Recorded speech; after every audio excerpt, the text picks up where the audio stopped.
బీహార్లో రెండో విడత ఎన్నికలకు సర్వం సిద్ధమైంది. ఎన్నికల ప్రచారానికి తెరపడడంతో పోల్ మేనేజ్మెంట్పై దృష్టి సారించాయి అన్ని పార్టీలు. ఇప్పటికే ఎన్డీఏ, ఇండియా కూటములు ప్రచారంతో హోరెత్తించాయి. బీజేపీ అగ్రనేతలతో పాటు కేంద్ర మంత్రులు, బీజేపీ పాలిత రాష్ట్రాల ముఖ్యమంత్రులు ప్రచారం నిర్వహించారు. అటు ఆర్జేడీ, కాంగ్రెస్, సిపిఎం అగ్రనేతలు ప్రచారంలో దూసుకెళ్లారు.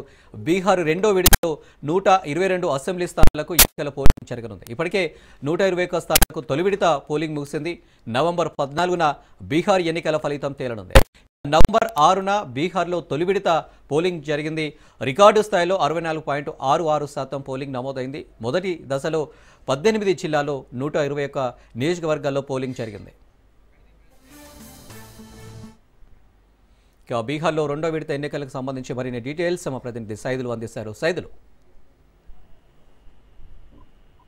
అనిల్, బీహార్ రాష్ట్రంలో రెండో విడత ప్రచార గడువు 6 గంటలకి ముగిసింది. మొత్తం 122 స్థానాలకి ఈ నెల 11వ తారీఖు పోలింగ్ జరగనుంది. మొత్తం బీహార్ రాష్ట్రంలో 243 అసెంబ్లీ స్థానాలు ఉండగా 121 నియోజకవర్గాలకు మొదటి విడతలో భాగంగా పోలింగ్ పూర్తయింది. రెండో విడత ఈ నెల 11వ తారీఖు. సో అదే రోజు జూబ్లీ హిల్స్ ఉప ఎన్నిక పోలింగ్ కూడా ఉంటుంది. సో రెండో విడతలో భాగంగా 122 అసెంబ్లీ నియోజకవర్గాలకు బీహార్ రాష్ట్రంలో రెండో విడత పోలింగ్ జరగనుంది. అయితే మొదటి విడతలో భాగంగా ఈసారి 64.56% పోలింగ్ శాతం బీహార్ రాష్ట్రంలో నమోదైంది. అది కాస్త ఈసారి పెరిగే అవకాశాలు ఉండే అవకాశం అయితే కనిపిస్తుంది. ఎందుకంటే గతంతో పోలిస్తే ఈసారి ఎక్కువగా బీహార్ రాష్ట్రంలో పోలింగ్ శాతం నమోదైనట్టుగా కూడా ఈసీ తెలపడం జరిగింది. సో ఇక ఇప్పటికే మహాగఠబంధన్ ముఖ్యమంత్రి అభ్యర్థిగా ఉన్నటువంటి తేజస్వి యాదవ్ గెలుపుపై ధీమా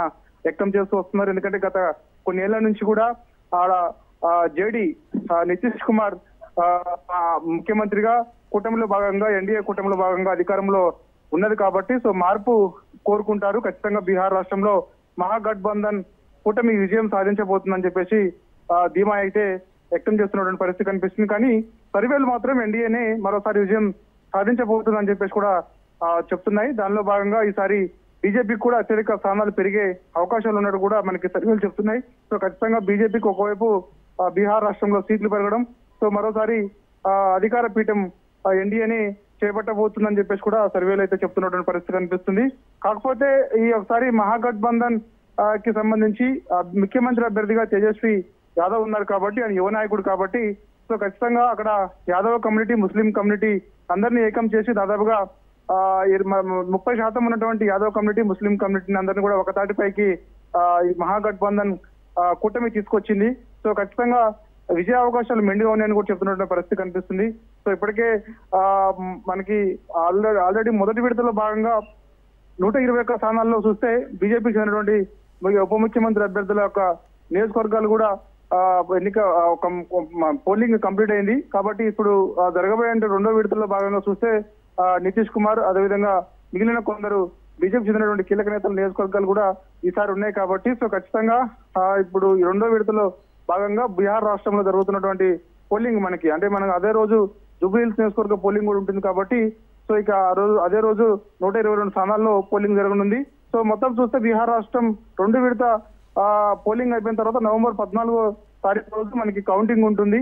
సో కౌంటింగ్ దాదాపుగా మా సాయంత్రం కల్లా ఒక క్లారిటీ వచ్చే అవకాశం అయితే కనిపిస్తుందని చెప్తున్నారు. కానీ అదే రోజు మనకి నవంబర్ 14 రోజు జూబ్లీ హిల్స్ ఉప ఎన్నిక కౌంటింగ్ కూడా ఉంటుంది కాబట్టి ఒకటే ఒక నియోజకవర్గం కాబట్టి మనకి మధ్యాహ్నం లోపు ఇక్కడ ఎవరు గెలుస్తారని కూడా క్లారిటీ వచ్చే అవకాశం అయితే కనిపిస్తుంది. సో ఏదేమైనా బీహార్ రాష్ట్రంలో ఏ పార్టీ గెలవబోతుందని చెప్పేసి కూడా దేశవ్యాప్తంగా ఆసక్తి. ఎందుకంటే బీహార్ రాష్ట్రంలో చూస్తే మాత్రం ఖచ్చితంగా ఎన్డీఏకే మొగ్గు చూపుతున్నట్టు కూడా మనకైతే వార్తలు అయితే వస్తున్నటువంటి పరిస్థితి అయితే కనిపిస్తుంది. సో ఏదేమైనా సరే తెలంగాణ రాష్ట్రంలో చూస్తే మాత్రం ఒకవైపు జూబ్లీ హిల్స్ ఉప ఎన్నికల్లో ఎవరు గెలిచినా సరే రాష్ట్ర రాజకీయాల్లో కీలకమైన మార్పులు చోటు చేసుకోబోతున్నాయని చెప్పేసి కూడా నిపుణులు చెప్తున్నటువంటి పరిస్థితి కనిపిస్తుంది. బీహార్ రాష్ట్రంలో కూడా మొత్తం దేశవ్యాప్తంగా బీహార్ రాష్ట్రం వైపే చూస్తున్నారు. సో మనకి ప్రస్తుతమైతే ఇప్పుడు కొద్దిసేపటి క్రితమే సాయంత్రం 6 గంటలకి బీహార్ రాష్ట్రంలో ప్రచారానికి సంబంధించి సమయం ముగిసింది. సో మైకులన్నీ కూడా కంప్లీట్ గా బంద్ అయిపోయాయి. సో రాహుల్ గాంధీ కూడా మొత్తం అన్ని నియోజకవర్గాలు చుట్టుముట్టారు. సో ఇప్పటికే తెలంగాణ రాష్ట్రంలో ఉన్నటువంటి కొందరు మంత్రులు కూడా బీహార్ రాష్ట్రానికి వెళ్లి ప్రచారం నిర్వహించారు. బీజేపీ తరఫున, ఎన్డీఏ కూటమి తరఫు నుంచి కూడా చాలా కీలక నేతలందరూ కూడా ప్రచారంలో నిమగ్నమయ్యారు. సో ఒక భారీ బహిరంగ సభకు ప్రధాని నరేంద్ర మోడీ కూడా హాజరయ్యారు. సో ఈ రోజు జరిగినటువంటి భారీ బహిరంగ సభకి హోంశాఖ మంత్రి అమిత్ షా కూడా హాజరయ్యారు. కేంద్ర మంత్రులందరూ కూడా బీహార్ రాష్ట్రంలోనే చిట్టా వేశారు. సో అక్కడే ప్రచారం నిర్వహించారు. సో ఇక బీజేపీ జాతీయ అధ్యక్షుడు జేపీ నడ్డా కూడా వరుసగా ఆయన అక్కడే మొదటి విడతలో భాగంగా ఆయన అక్కడే ఉండి సో ప్రచారంలో నిమగ్నమై ఉన్నారు. అన్ని నియోజకవర్గాలు చుట్టుముట్టేశారు. సో ఇప్పుడు జరగబోయేటువంటి రెండో విడత పోలింగ్ సంబంధించి 122 నియోజకవర్గాల్లో కూడా ప్రతి నియోజకవర్గంలో కూడా ఆయన సభ ఏర్పాటు చేయడం జరిగింది. సో బీజేపీ కీలక నేతలందరూ కూడా బీహార్ రాష్ట్రంలోనే ప్రచారం నిర్వహించారు. సో అక్కడ ఉన్నటువంటి ముఖ్యమంత్రి ఉన్నటువంటి నితీష్ కుమార్ గానీ మిగిలిన నేతలందరూ కూడా ప్రచారం ముమ్మరంగా చేశారు. సో కాంగ్రెస్ పార్టీ మహాగఠబంధన్ కూటమి కూడా విస్తృత ప్రచారం చేసింది. రాహుల్ గాంధీ కూడా విస్తృత ప్రచారం అయితే నిర్వహించారు. సో కొద్దిసేపటి క్రితమే ఇక ప్రచారం సమయం ముగిసింది. మైకులన్నీ కూడా బంద్ అయ్యాయి. కాబట్టి మనకి ఈ నెల 11వ తారీఖు రోజు బీహార్ రాష్ట్రంలో రెండో విడత పోలింగ్ 122 నియోజకవర్గాల్లో జరగనుంది. Right Saidulu, thank you.